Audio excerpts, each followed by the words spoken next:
মানে শিৱসাগৰত শেহতীয়াকৈ দেখা গৈছে যে এটা সংঘৰ্ষমূলক এটা সাম্প্ৰদায়িক বাতাবৰণ সৃষ্টি কৰিব খোজা হৈছে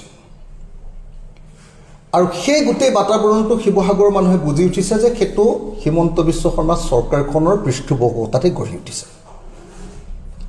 হিমন্ত বিশ্ব শৰ্মাই তেওঁৰ নিজৰ কিছুমান বিশ্বস্ত মানুহৰ জৰিয়তে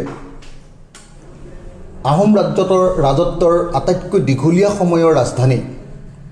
য'ৰ পৰা অসমীয়া জাতি গঠন প্ৰক্ৰিয়া আৰম্ভ হৈছিল আৰু শেষ হৈছিল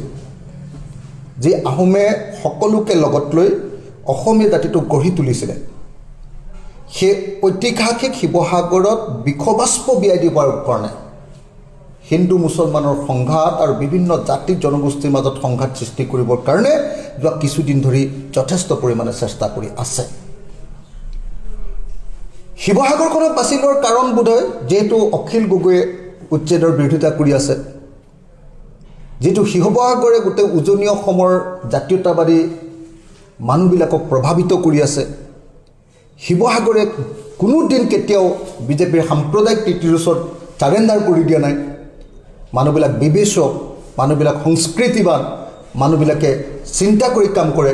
সেইকাৰণে কিছুমান মানুহৰ জৰিয়তে তাত হিন্দু মুছলমানৰ সংঘাত লগাব খোজা হৈছে মই হিন্দু মুছলমানৰ সংঘাত লগাব খোজা প্ৰত্যেকটো পক্ষ এই কাম নকৰিবৰ কাৰণে আহ্বান জনাইছোঁ শিৱসাগৰ প্ৰশাসনক ষ্ট্ৰিক্টলি মই নিৰ্দেশ দিছোঁ যে তেওঁলোকে যেন কাকো আইন হাতত তুলি ল'বলৈ অনুমতি নিদিয়ে তেওঁ মুছলমানেই হওক তেওঁ হিন্দুৱে হওক আৰু শিৱসাগৰ ৰাইজৰ প্ৰত্যেকজন নাগৰিকক মই আহ্বান জনাইছোঁ যে শিৱসাগৰ নাগৰিকসকলে তেখেতসকলৰ জাতীয় দায়িত্ব পালন কৰি আমাৰ ঐতিহাসিক সম্প্ৰীতিক সুৰক্ষিত কৰিবৰ কাৰণে ওলাই আহক মই ইতিমধ্যে ডিজিপি আৰু অসমৰ মুখ্যমন্ত্ৰীক জনাই দিছোঁ যে আপোনালোকে শিৱসাগৰত পুলিচৰ ছত্ৰছায়া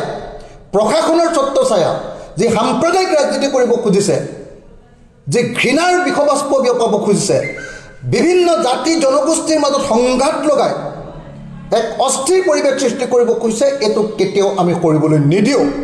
মই স্পষ্টভাৱে পুলিচ প্ৰশাসন ৰাজনৈতিক প্ৰশাসন সকলোকে এই কথা স্পষ্টভাৱে জনাই দিছোঁ আৰু সেইকাৰণে মই এই মুহূৰ্তত প্ৰত্যেকজন শিৱসাগৰীয়ান মানুহক শিৱসাগৰৰ প্ৰত্যেকজন নাগৰিকক বিনম্ৰভাৱে প্ৰাৰ্থনা জনাইছোঁ আপোনালোকে কেতিয়াও উত্তেজিত নহ'ব আৰু কোনো মানুহৰ সাম্প্ৰদায়িক কথাত আপোনালোকে কেতিয়াও উত্তেজিত নকৰিব হিন্দু হওক মুছলমান হওক খ্ৰীষ্টিয়ান হওক জৈন হওক এই আটাইকেইটা জনগোষ্ঠী আনকি শিখ জনগোষ্ঠীৰ মানুহো শিখ সম্প্ৰদায়ৰ মানুহো আমাৰ তাত আছে গতিকে কোনো পধ্যে যাতে এই জনগোষ্ঠী বা ধৰ্ম সম্প্ৰদায়বিলাকৰ মাজত সংঘাত হ'ব নোৱাৰে তাৰ কাৰণে আমি প্ৰত্যেকজন শিৱসাগৰৰ সচেতন নাগৰিকে আমি চেষ্টা কৰিব লাগিব সেইকাৰণে এই মুহূৰ্তত মই শিৱসাগৰত ঘটি থকা ঘটনাবিলাকক লৈ উদ্বেগ প্ৰকাশ কৰিছোঁ এই কামবিলাক যে চৰকাৰৰ ছত্ৰছায়াতে সংঘৰ্ষমূলক পৰিস্থিতি এটা সৃষ্টি কৰিবৰ কাৰণে কৰা হৈছে সেই কথাটো আপোনালোকৰ সন্মুখত ক'ব খুজিছোঁ আৰু এই সময়ত প্ৰশাসনক সকীয়াই দিছোঁ চৰকাৰক সকীয়াই দিছোঁ এই কাম নকৰিবৰ কাৰণে আৰু লগতে সমগ্ৰ শিৱসাগৰবাসী ৰাইজে যাতে কোনো পধ্যে কোনো চেঙেলীয়া লোৱাৰ কথা মতে হিন্দু মুছলমানৰ সংঘাতত জঁপিয়াই নপৰে তাৰ কাৰণে মই সকলোকে আহ্বান জনাইছোঁ মই কোনো সংগঠনৰ কথা ক'ব খোজা নাই কিন্তু যি মানুহে বিজেপি আৰু RSSৰ হিন্দু মুছলমানৰ ৰাজনীতিত উঠা বহা কৰে তেওঁ কেতিয়াও জাতিৰ কাৰণে ভাল কাম কৰা মানুহ হ'ব নোৱাৰে